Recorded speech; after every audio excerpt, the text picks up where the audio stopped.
Urbanization alludes to the percentage of a country's population shifting from rural areas to urban areas. As a result, the population becomes more concentrated. This was a direct effect of the Industrial Revolution. People moved from cities for economic opportunity as industrial jobs were plentiful.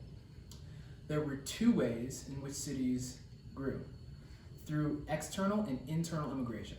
In other words, people moved from other countries to cities in the US, and people moved from rural areas to urban areas. In 1880, 20% of the population lived in cities. By 1920, 68% of the population lived in cities. This was all due to urbanization. There are many pros and cons with new technologies. As industrialization grew, technology advanced. As a result, we have helpful things like electric lights, moving pictures, cameras, and better transportation in cities. Communication and medical improvements made work and chores easier. With urbanization, we see educational opportunity increase.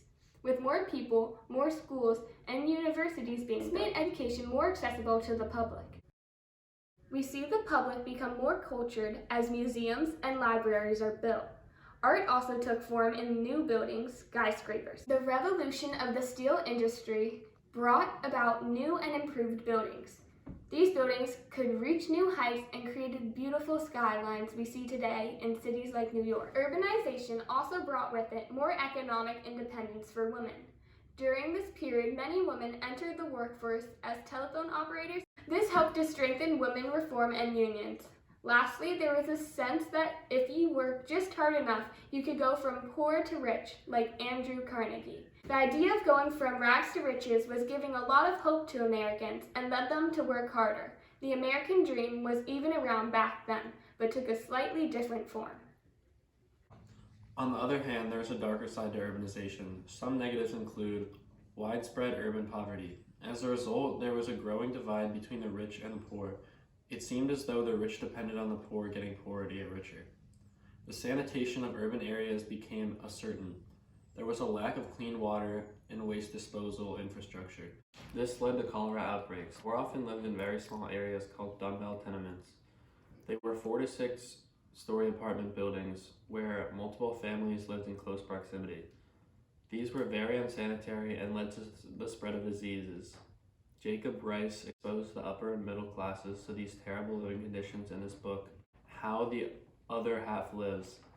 The pictures he took may have been even more profound than the book. They shocked and disgusted Americans, leading to calls for reform. Lastly, urbanization led to segregation based on class, race, ethnicity, and religion. The poor and the rich increasingly lived in different parts of town. This furthered the wealth divide. Also, neighborhoods became less racially and ethnically diverse as well.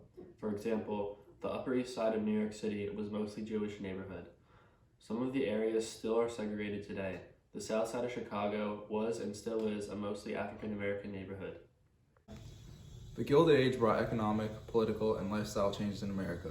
Hardly any of this change could have been brought if it hadn't been for the waves of immigrants arriving in this land of opportunity.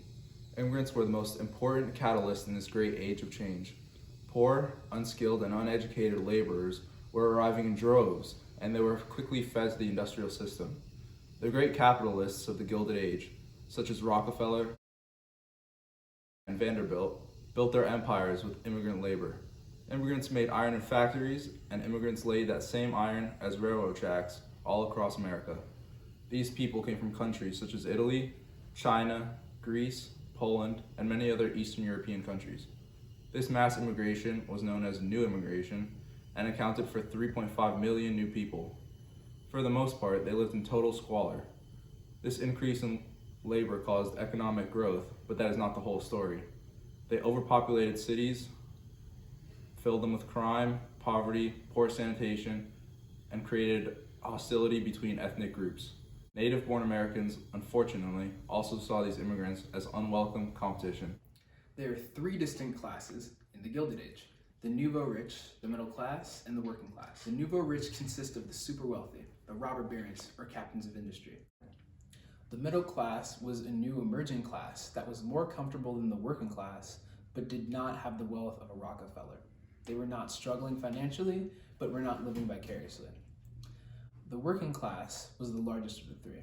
This consisted of working people, many of them immigrants, who often lived in tenements and other lower income housing options in cities. There are many philosophies derived from urbanization during the Gilded Age. One popular one was social Darwinism.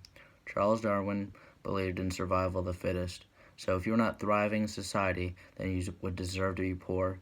This way, successful people became more successful, while the poorer population would suffer. Someone might ask, how does this philosophy reflect on today's society? We have a very competitive society. Even starting from young children, we are pressured to get good grades and become successful. From New York parents making their kids take stressful tests to determine what preschool they get into, to poor families depending on their kids to get scholarships so he or she can make it into college. One of the best qualities of the Puritans was a strong sense of priority, putting God first while everything else being valued in relation to him. The Puritans relied on two callings to guide them in society: the general calling, which is applied to everyone to serve God, and the particular calling, which informs individuals on their tasks and occupations in society. They used these two rules to build a reputation for their outstanding work ethic. They believed the harder they worked, the more they pleased God. Urbanization has been one of the most influential things in American history. The effects of urbanization that occurred during the Gilded Age still can be seen in our cities and cultures and industries today.